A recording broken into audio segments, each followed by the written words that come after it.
इस कहानी की शुरुआत प्लैनेट अर्थ से होता है। तभी हम गोकू को देखते हैं जो कि खाना खा रहा होता है खेतों में काम करने के बाद। तभी गोकू कुछ सोचता है कि उसे याद आता है कि जब वो माजिन बू को बाहर निकलने से रोकने की कोशिश कर रहा था तब सुप्रीम काय ने उसे बताया था डीमन वर्ल्ड के बारे में, जो कि उसके दुनिया की परछाई के जैसा है। इसके बाद हम देखते हैं कि गोकू इंस्टेंट ट्रांसमिशन का इस्तेमाल करके कैप्सूल कॉर्प में पहुंच जाता है और वो कैप्सूल कॉर्प के अंदर चला जाता है और बुल्मा से बोलता है कि बुल्मा, क्या मैं तुमसे बात कर सकता हूँ एक सीरियस चीज़ को लेके। तभी बुल्मा बोलती है कि क्या बात है गोकू, बताओ मैं तुम्हारी किस तरीके से मदद कर सकती हूँ।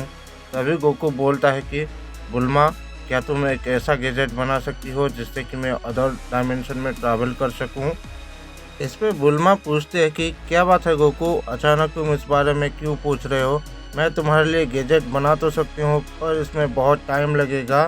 तभी गोकू बोलता है कि क्या तुम जल्दी नहीं कर सकती हो। तभी बुल्मा बोलते हैं कि गोकू, अगर तुम्हें जल्दी चाहिए तो तुम उसके पास क्यों नहीं जाते हो। इसके बाद गोकू बुल्मा से ठीक है बोल के वहाँ से चला जाता है। इसके बाद गोकू वेजिटा के पास जाता है और उससे बोलता है कि वेजिटा, मुझे तुमसे बात करना है। तभी वेजिटा बोलता है कि क्या बात है कैकेरॉट कि तुम मेरे पास आए हो। तभी गोकू बोलता है कि वेजिटा, क्या तुम्हें याद है वो डीमन किंग डबोरा जिसके बारे में सुप्रीम काय ने बताया था। इस पे वेजिटा बोलता है कि हाँ कैकेरॉट, मुझे याद है, पर तुम अभी उस बारे में क्यों पूछ रहे हो। इस पे गोकू बोलता है कि क्योंकि वेजिटा, मैं डीमन वर्ल्ड में जाना चाहता हूँ और क्या तुम मेरे साथ चलोगे डीमन वर्ल्ड में। इस पे वेजिटा बोलता है कैकेरॉट, क्या तुम मजाक कर रहे हो। तभी गोकू सीरियस लुक के साथ बोलता है कि नहीं वेजिटा, मैं मजाक नहीं कर रहा हूँ, मैं सच में डीमन वर्ल्ड में जाने के बारे में बात कर रहा हूँ। तभी वेजिटा गुस्से के साथ बोलता है कि कैकेरॉट, क्या तुम पागल हो गए हो। तुम हमेशा अपने पागलपंती की वजह से नए मुसीबत को ले आते हो। तभी गोकू वेजिटा से पूछता है कि वेजिटा, क्या तुम मेरे साथ चलोगे या फिर नहीं। इसके जवाब में वेजिटा बोलता है कि नहीं कैकेरॉट, मैं तुम्हारे साथ नहीं चलने वाला हूँ। इसके बाद हम देखते हैं गोकू एक सीरियस लुक के साथ इंस्टेंट ट्रांसमिशन का इस्तेमाल करके किंग काय के प्लैनेट पे पहुंच जाता है। तभी गोकू किंग काय से बोलता है कि किंग काय, क्या मैं आपसे कुछ पूछ सकता हूँ। तभी किंग काय बोलते हैं कि हाँ गोकू, पूछो, तुम्हें मुझसे क्या पूछना है। तभी गोकू सीरियस लुक के साथ बोलता है कि किंग काय, मैं डीमन वर्ल्ड के अंदर कैसे जा सकता हूँ।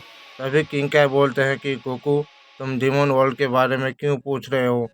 तभी गोकू बोलता है कि जब हम माजिन बू को रोकने की कोशिश कर रहे थे तब सुप्रीम काय ने मुझे डीमन वर्ल्ड के बारे में बताया था और अब मैं डीमन वर्ल्ड में जाना चाहता हूँ, इसीलिए मैं आपसे पूछ रहा हूँ।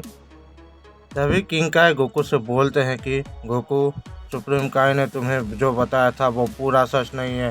तुम्हें तो मालूम भी नहीं है डीमन वर्ल्ड कितना ज़्यादा खतरनाक है। वहाँ पे ऐसे बहुत सारे योद्धा हैं जिनका सामना करना तुम्हारे लिए भी नामुमकिन है। तुम सोच भी नहीं सकते हो तुम किस मुसीबत को बुला रहे हो। तभी गोकू किंग काय से पूछता है कि किंग काय, क्या आप मेरी मदद करेंगे डीमन वर्ल्ड जाने में। जिस पे किंग काय बोलते हैं कि नहीं गोकू, मैं इस मामले में तुम्हारी कोई मदद नहीं कर सकता हूँ। इसके बाद हम देखते हैं कि गोकू इंस्टेंट ट्रांसमिशन का इस्तेमाल करके प्लैनेट वीरस पे चला जाता है। इसके बाद हम देखते हैं कि गोकू बोलता है विश, क्या मैं आपसे बात कर सकता हूँ। जिस पे विश बोलते हैं कि हाँ गोकू, बोलो तुम्हें मुझसे क्या बात करना है। तभी गोकू सीरियस होते हुए बोलता है कि विश, मैं डीमन वर्ल्ड में कैसे जा सकता हूँ। जिस पे विश बोलते हैं कि गोकू, तुम डीमन वर्ल्ड के बारे में क्यों पूछ रहे हो। इस पे गोकू बोलता है कि मुझे सुप्रीम काय ने बताया था कि डीमन वर्ल्ड के वॉरियर्स बहुत ही ज़्यादा ताकतवर होते हैं और मुझे जानना है कि क्या वो हमारे यहाँ के यूनिवर्स के वॉरियर्स से भी ज़्यादा ताकतवर है। जिस पे विश सीरियस होते हुए बोलते हैं कि गोकू, तुम डीमन वर्ल्ड के अंदर जाने के बारे में सोचना भी मत, क्योंकि तुम्हें अंदाज़ा नहीं है कि डीमन वर्ल्ड में कितने ज़्यादा खतरनाक वॉरियर्स हैं। तभी गोकू विश से पूछता है कि क्या आप डीमन वर्ल्ड में जाने में मेरी मदद करेंगे। तभी विश बोलते हैं कि नहीं गोकू, मैं इस मामले में तुम्हारी कोई मदद नहीं कर सकता हूँ। अगर फादर को इस बारे में पता चला तो तुम्हारे लिए बिल्कुल भी सही नहीं होगा, इसीलिए तुम इस बारे में भूल जाओ। इसके बाद हम देखते हैं कि गोकू इंस्टेंट ट्रांसमिशन का इस्तेमाल करके फिर से कैप्सूल कॉर्प के पास आ जाता है और कैप्सूल कॉर्प के अंदर जाके बुल्मा से बोलता है कि बुल्मा, तुम्हें उस डिवाइस को बनाने में कितना वक्त लगेगा। जिस पे बुल्मा बोलती है कि गोकू, वेजिटा ने मुझे सब कुछ बता दिया है और अब मैं तुम्हारे लिए वो डिवाइस नहीं बनाने वाली हूँ। जिसके बाद गोकू इंस्टेंट ट्रांसमिशन का इस्तेमाल करके वहाँ से चला जाता है।